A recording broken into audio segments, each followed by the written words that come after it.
जिस पल का इंतजार पटना के लोगों को था वो खत्म हो चुका है।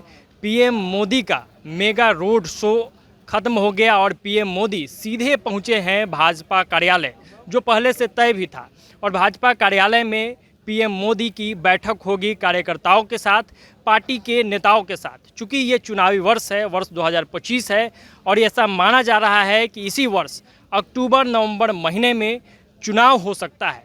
तो चुनाव को लेकर प्रधानमंत्री मोदी की स्पेशल क्लास भाजपा कार्यालय में होगी और भाजपा कार्यालय से सीधी तस्वीरें भी हम आपको दिखा रहे हैं कि किस तरीके से प्रधानमंत्री मोदी भाजपा कार्यालय पहुंचे। रोड शो को कंप्लीट करने के बाद रास्ते भर उनका भव्य स्वागत हुआ। बहुत टाइम से लोग उनका इंतज़ार कर रहे थे।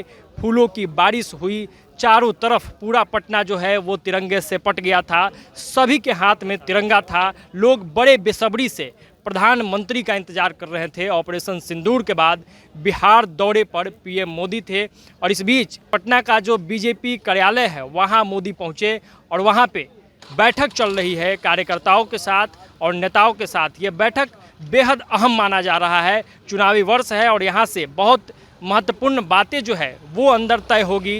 इनसाइड स्टोरी जो है पूरे चुनाव की, उसकी पहली क्लास जो है वो लगाई जाएगी और प्रधानमंत्री मोदी एक एक करके कार्यकर्ताओं से, बड़े नेताओं से, भाजपा के जो कोर लीडर्स हैं उनसे बातचीत करेंगे। तो प्रधानमंत्री मोदी पहले टर्मिनल पहुंचे, वहां पे उन्होंने उद्घाटन किया। उद्घाटन के बाद जो तय था कि रोड शो का आयोजन होगा, मेगा रोड शो, जिसका इंतजार पटना के लोग कर रहे थे, भाजपा के कार्यकर्ता कर रहे थे। हालांकि ये जो पूरा रैली था, ये जो पूरा रोड शो था, उसको ये बताया गया था कि ये पॉलिटिकल नहीं है, चुनाव से इसका कोई लेना देना नहीं है। मैसेज देने का भी प्रयास रहा। कहीं भी भाजपा का झंडा नहीं दिखा। यहाँ तक कि भाजपा कार्यालय के बाहर महज 2 झंडे लगाए गए थे मेन गेट पे। लेकिन चुनाव तो केंद्र में है। विरोधी पार्टियां भी लगातार कह रही थी कि चुनाव को लेकर ही प्रधानमंत्री की ये यात्रा है, प्रधानमंत्री मोदी का ये रोड शो है। और अंत में हुआ वो भी, प्रधानमंत्री मोदी भाजपा कार्यालय पहुंचे, वहां पे बैठक होगी। ये बैठक चुनाव को लेकर ही है, चुनावी वर्ष है, इसके कारण अहम बातचीत जो है वो पटना के भाजपा कार्यालय में होगी। तो पीएम मोदी की ये तस्वीरें आप देखिए। पर पीएम मोदी भाजपा कार्यालय पहुंच गए हैं, अंदर में बैठक चल रही है। अब क्या कुछ बातें निकल के सामने आएगी ये देखना दिलचस्प होगा। प्रभात खबर पटना के लिए आदर्श कुमार की ये रिपोर्ट। बहुत ही खुशनुमा माहौल था पूरे पटना का। प्रधानमंत्री जी जिस तरह से पटना एयरपोर्ट का उद्घाटन, बिहटा का शिलान्यास करके और पूरे पटना वासियों का उन्होंने अभिवादन स्वीकार किया, उनको अभिवादन किया। तो एक खुशनुमा माहौल के साथ भारतीय जनता पार्टी कार्यालय पहुंचे और यहां पर हमारे माननीय सांसद, माननीय विधायक, विधान पार्षद, प्रदेश के पदाधिकारियों के साथ उन्होंने संगठन और कैसे संगठन को मजबूत किया जाए और जो सरकार की योजनाएं चल रहे हैं उसको जनता तक कैसे पहुंचाया जाए, इस पर उन्होंने जो है अपना मूल मंत्र दिया, संबोधन दिया।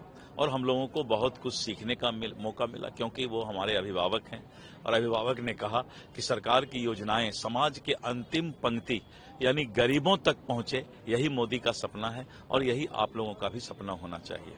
क्योंकि जब वो आए हैं तो हर तरफ देखे होंगे ऑपरेशन सिंदूर का जो है गेट बना हुआ है, कट पेज बना, क्या उस पर भी कुछ चर्चा हुई? नहीं, उस पर उन्होंने कहा कि भारतीय सेना ने अपने शौर्य और पराक्रम का परिचय दिया है, हमें अपने सेना पर नाज है। एक और बात, क्योंकि चुनावी साल भी है, तो क्या चुनावी मंत्र कुछ देकर गए कि जनता के बीच क्या लेके जाना है? क्या मैंने कहा ना कि ये चुनावी मंत्र ही है। सरकार की योजनाएं समाज के अंतिम पंक्ति यानी गरीबों तक पहुंचे, पहला चुनावी मंत्र था। और दूसरा चुनावी मंत्र कि हम संगठन को कैसे सशक्त और मजबूत करें। तो इन 2 बातों पर उन्होंने विशेष रूप से चर्चा किया। एक और सवाल सर, क्योंकि अब मोदी जी आए हैं तो विपक्ष भी सवाल उठा रहे हैं कि ये आए हैं, सेना पे राजनीति कर रहे हैं, ऑपरेशन सिंदूर के नाम पे राजनीति कर रहे हैं, इस पे क्या कहेंगे? देखिए, विपक्ष कभी भी किसी चीज पर सवाल नहीं उठाता है। विपक्ष को तो सिर्फ ये चिंता है कि मोदी जी की लोकप्रियता कहीं ज्यादा नहीं बढ़ जाए, इसीलिए बेचारे थोड़ा नुक्ताचीनी करते हैं। उतना तो करना ही चाहिए, क्योंकि उनको भी तो ईर्ष्या जलन है ना कि मोदी जी बहुत ज्यादा तो लोकप्रिय तो नहीं होते जा रहे हैं। इसीलिए उनके दिल में सेना के प्रति, पूरे देश के 140 करोड़ लोगों के बीच में जो है सेना के शौर्य और पराक्रम और मोदी जी ने जो करके दिखाया उस पर नाज है। लेकिन एक पॉलिटिकल राजनीतिक ईर्ष्या जलन होता है कि मोदी जी ज्यादा लोकप्रिय नहीं हो जाए तो थोड़ा सा चर्चा होता है। प्रभातखबर.com, विश्वास वही, रफ्तार नहीं।